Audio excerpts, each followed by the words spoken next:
Hi, everyone. I want to tell you about the book When Breath Becomes Air.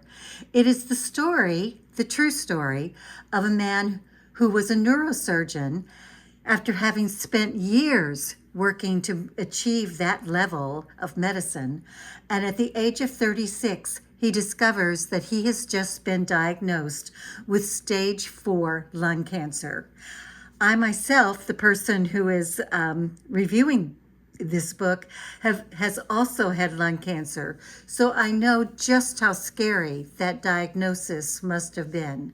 And, especially in someone so young, in their 30s. Uh, he wrote in the book, I began to realize that coming face to face with my own mortality, in a sense, had changed nothing and everything. And this is really true. He was young, he was married, he had envisioned a future, and suddenly his future is gone. And he had to think about what makes life worth living in the face of death. And what do you do when the future is no longer a ladder towards your goals?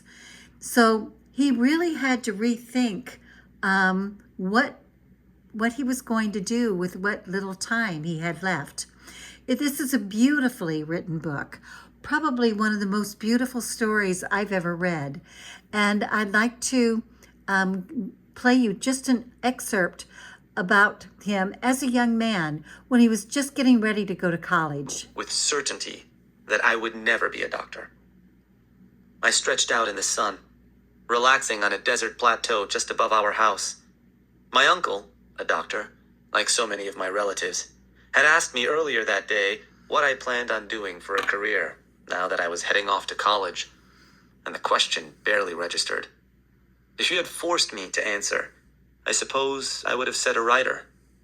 But frankly, thoughts of any career at this point seemed absurd. I was leaving this small Arizona town in a few weeks, and I felt less like someone preparing to climb a career ladder than a buzzing electron about to achieve escape velocity. So you can see he didn't start out planning to become a doctor. Eventually he decides to, and he works very hard at this career. And then after years of work, it's all going to be wiped away. So as I said, it's a beautifully written book, very moving, and well worth reading the story, because it gives you, even if you do not have a disease that's going to be terminal very soon, it gives you a lot to think about. And it certainly gave me a lot to think about when I read it. So I highly recommend this story.